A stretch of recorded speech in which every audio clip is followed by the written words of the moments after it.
The rooftop terrace at Chateau Marmont overlooked the sprawling expanse of West Hollywood, its white linen tables and crystal glasses catching the late morning sunlight. Mom's 58th birthday brunch was everything she'd dreamed of. 40 family members gathered at the most exclusive restaurant in Los Angeles, mimosas flowing like water, and a spread of delicacies that probably cost more than most people's monthly rent. I sat at the far end of the longest table, picking at my eggs Benedict while conversations swirled around me about vacation homes, stock portfolios and business acquisitions. The Rodriguez family had always been successful, but the past 5 years had elevated them to true wealth: oil investments, tech stocks, real estate speculation, and most importantly grandfather's pharmaceutical empire that had made the family name synonymous with serious money in Los Angeles. "Isabella, you've been awfully quiet," Mom said from the head of the table, her voice carrying that particular tone she used when she wanted to include me in conversations but wasn't quite sure how. At 58, Elena Rodriguez was still stunning, her silver hair perfectly styled, her designer dress hugging a figure maintained by the best personal trainers money could buy. "Just enjoying the view," I replied, gesturing toward the city sprawling below us.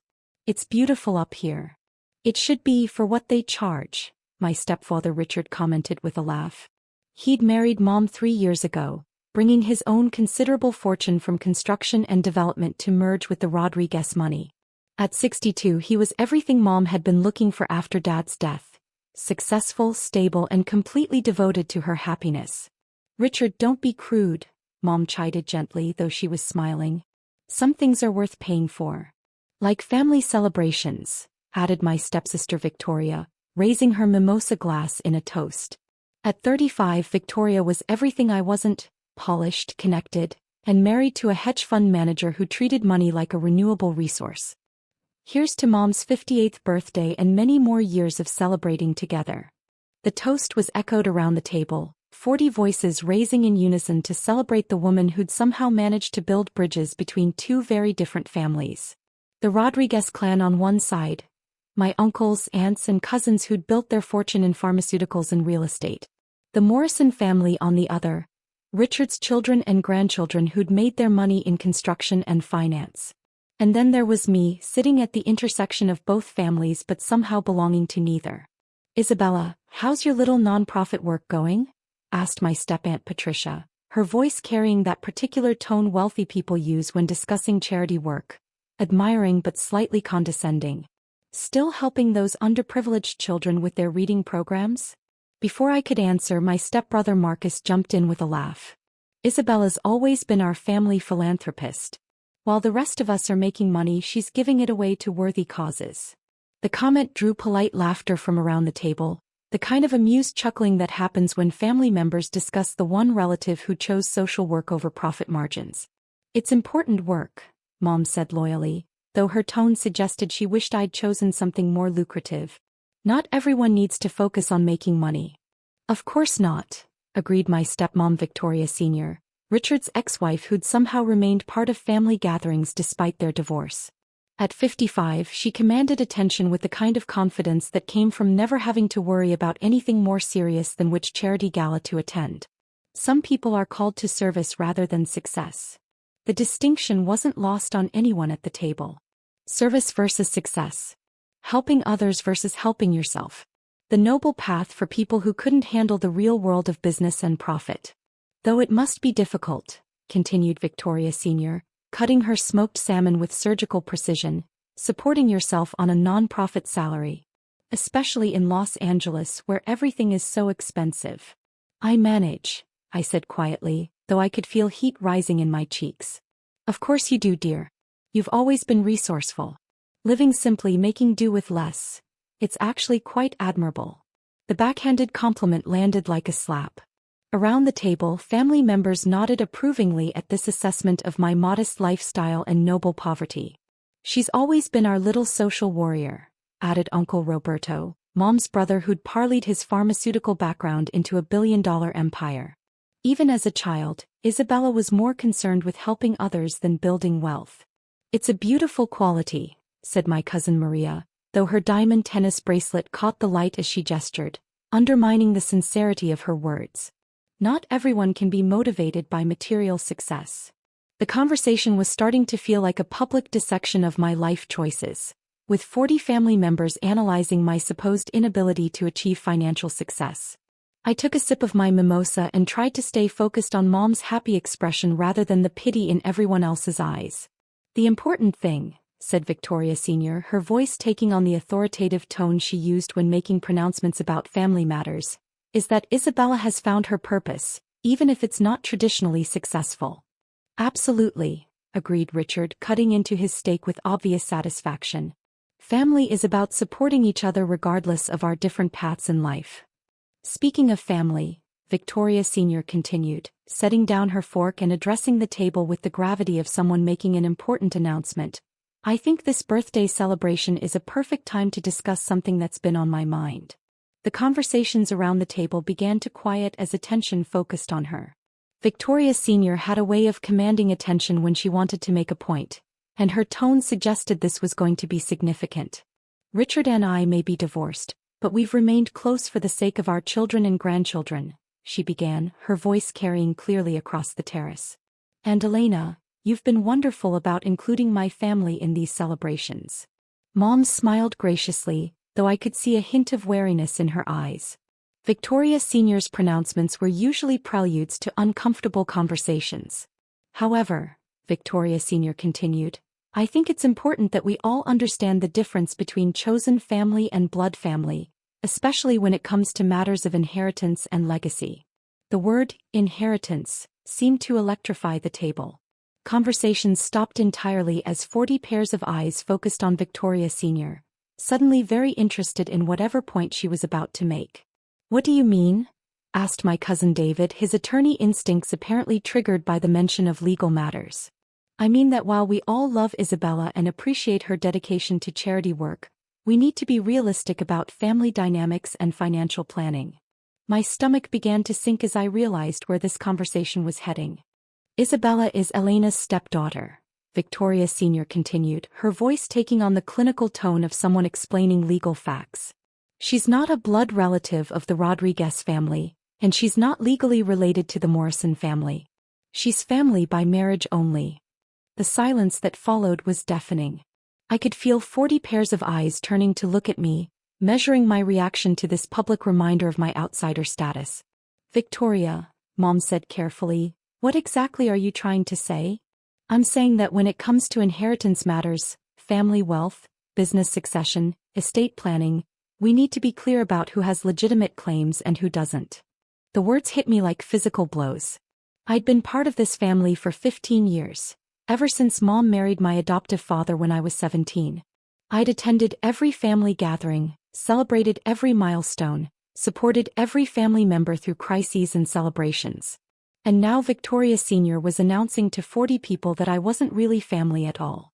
"You're not real family," Victoria Sr. said, her eyes meeting mine directly. "The inheritance is for blood relatives only. That's just the reality of estate law and family responsibility." The pronouncement hung in the air like poison gas. Around the table, family members shifted uncomfortably, some nodding in agreement, others looking embarrassed by the public nature of the discussion. "That seems unnecessarily harsh," said Uncle Roberto, though his tone suggested he wasn't entirely disagreeing with the sentiment. "It's not harsh, it's realistic," Victoria Sr. replied. "Isabella is a lovely girl and we all care about her, but she's not entitled to Rodriguez or Morrison family wealth. She has no blood connection to either family." "She's my daughter," Mom said firmly, though her voice carried a defensive edge that suggested even she wasn't entirely sure of her ground. "She's your stepdaughter," Victoria Sr. corrected. "There's a difference, especially when it comes to legal matters and inheritance rights." I felt my phone buzzing in my purse but ignored it, too mortified by the public discussion of my family status to care about whoever was calling. "Besides," Victoria Sr. continued, apparently warming to her theme, "Isabella has chosen a path of service rather than success. She's dedicated her life to helping others instead of building wealth. Surely she wouldn't want to benefit from the financial success of family members who made different choices." The logic was twisted but effective. She was using my supposed commitment to nonprofit work as evidence that I shouldn't benefit from family wealth, turning my career choice into a disqualification from inheritance consideration. That's not really the point, said my cousin Anna, speaking up for the first time. Family is family regardless of career choices. But is she really family? Victoria Sr. asked pointedly. She's not Elena's biological daughter. She's not legally adopted by Richard. She has no blood connection to the Rodriguez pharmaceutical fortune or the Morrison construction empire. What exactly makes her family besides social convenience? The question was brutal in its directness. I felt tears beginning to form behind my eyes as 40 family members considered whether I actually belonged at their table. My phone was buzzing insistently now, but I was too humiliated to check it. Whatever call I was missing couldn't be more important than this public dismantling of my family status. Isabella has been part of this family for 15 years, Mom said, her voice getting stronger. She's my daughter in every way that matters. Sentiment is lovely, Elena, but it doesn't change legal reality, Victoria Sr. replied smoothly. When it comes to estate planning and inheritance, blood relations and legal adoptions matter. Social relationships don't. Are you suggesting that Isabella shouldn't inherit anything from our family? Asked Uncle Roberto, his business instincts apparently kicking in. I'm suggesting that we need to be realistic about inheritance planning, Victoria Sr. said. The Rodriguez pharmaceutical empire is worth billions. The Morrison Construction Company is worth hundreds of millions. That wealth should stay within the actual family bloodlines. The numbers she was throwing around made several family members nod approvingly. Billions and hundreds of millions were serious money, the kind of generational wealth that families fought wars to protect. Isabella has never expected to inherit family wealth, I said quietly, finding my voice for the first time in the conversation. Of course not, Victoria Sr. said with false kindness. You're too noble for that. You've chosen service over success, charity over profit. Surely you wouldn't want to compromise those values by benefiting from capitalist wealth accumulation. The trap was perfectly laid. Either I agreed with her assessment and excluded myself from any inheritance consideration, or I contradicted my supposed commitment to social causes by expressing interest in family wealth. That's not fair, said my stepsister Victoria, looking uncomfortable with her mother's aggressive tactics. Isabella is part of this family. She's part of our social circle, Victoria Sr. corrected. But she's not part of our bloodline or our legal family structure. There's a difference. My phone was vibrating so insistently now that several people were looking at my purse with curiosity. Whatever was happening, it was urgent enough to override my embarrassment. Excuse me, I said, pulling out my phone to silence it. Oh, by all means, Victoria Sr. said with exaggerated courtesy. Perhaps it's one of your non-profit clients needing assistance. Don't let our family discussion interrupt your charitable work. The sarcasm in her voice was thick enough to cut with a knife. I glanced at my phone screen and saw 12 missed calls from my lawyer, my accountant, and several numbers I didn't recognize. Before I could process what the calls might mean, my phone rang again. The caller ID showed Harold Weinstein Askew, my lawyer's number. I should take this, I said, though I was reluctant to have a private conversation in front of 40 family members who were already dissecting my life.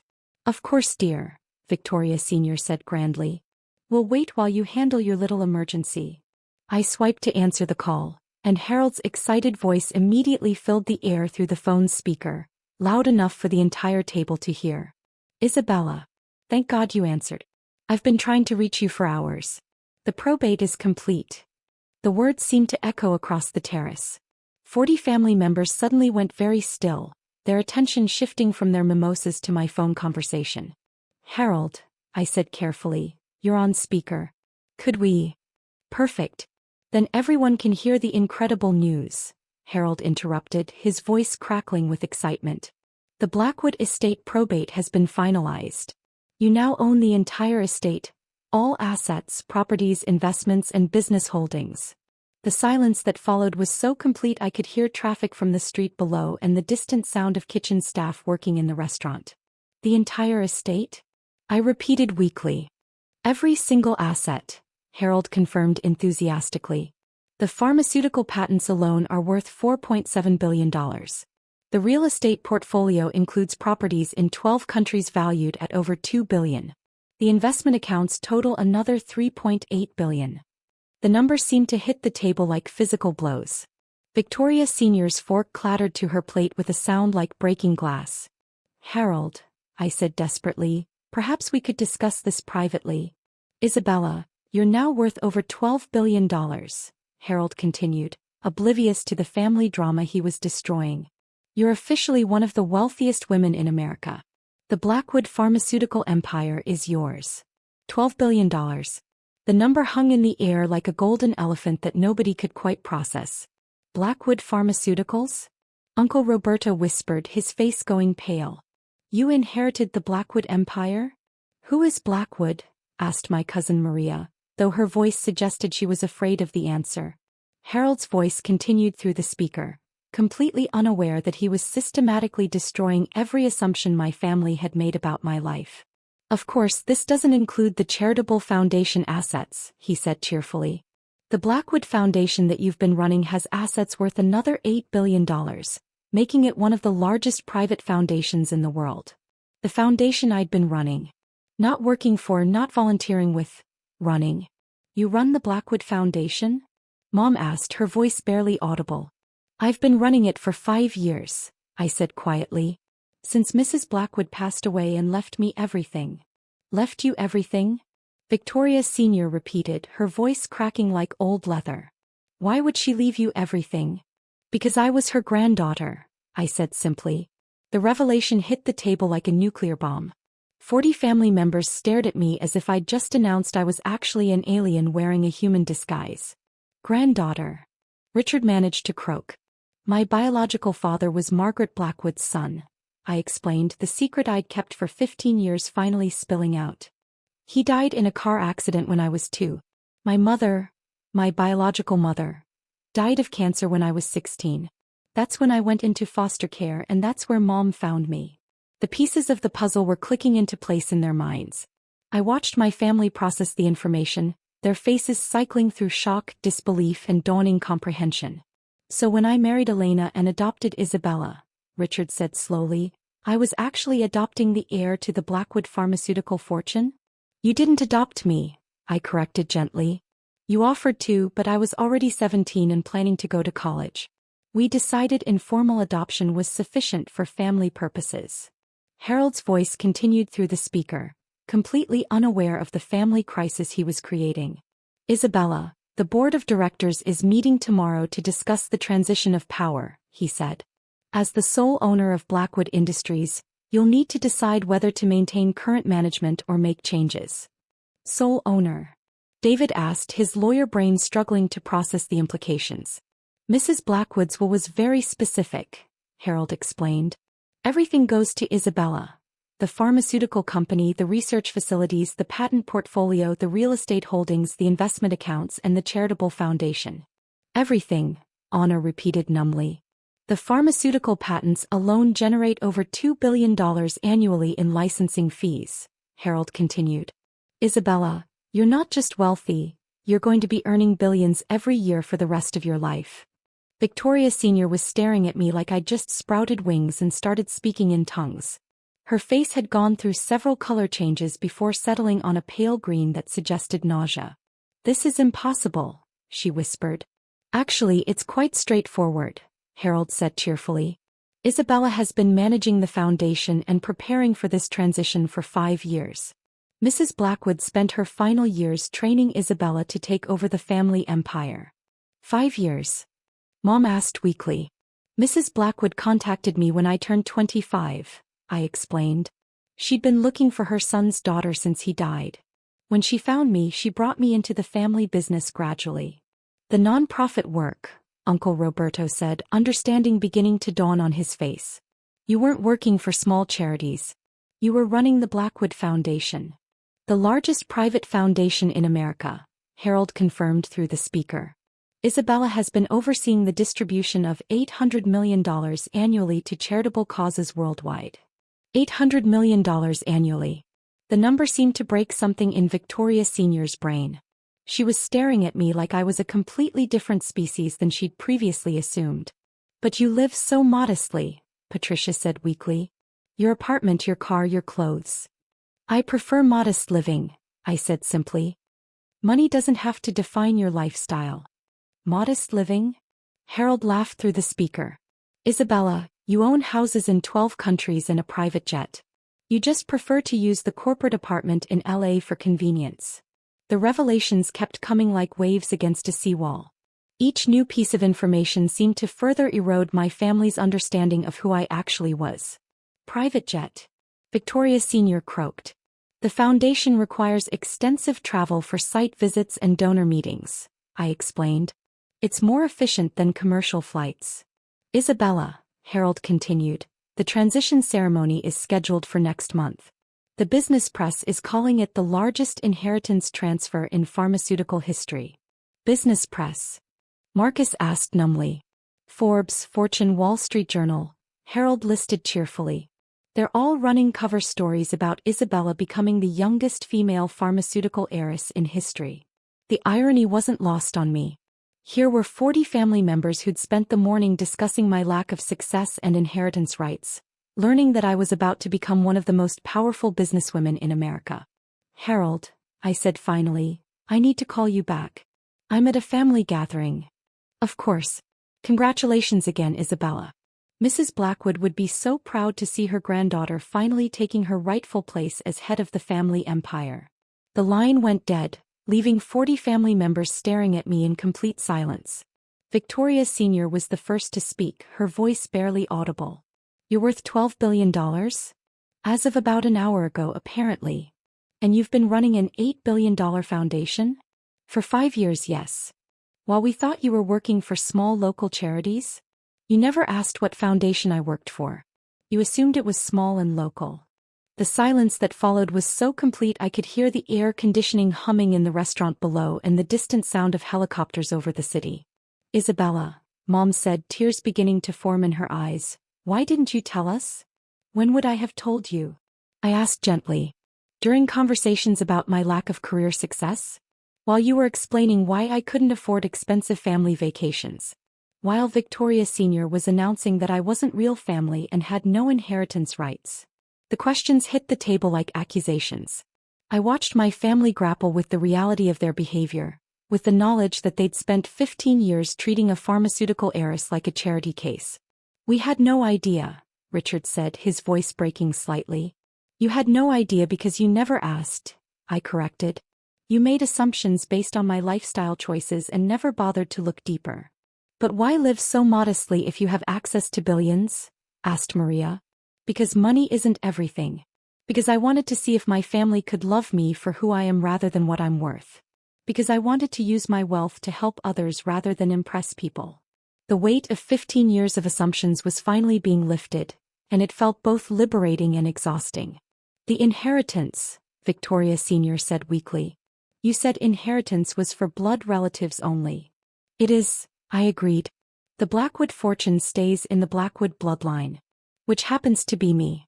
So you don't need Rodriguez or Morrison family wealth. I never did. I have more money than our entire extended family combined. The realization seemed to hit them like a physical force. Here they'd been debating whether the family failure deserved to inherit from their modest millions, while she was sitting on billions they'd never even dreamed of. Isabella, Uncle Roberto said, his business mind finally engaging with the implications. What does this mean for the family? It means that the granddaughter you thought wasn't real family is now one of the most powerful women in America, I said simply. But what does it mean for us? Victoria Sr. asked, though her voice suggested she was afraid of the answer.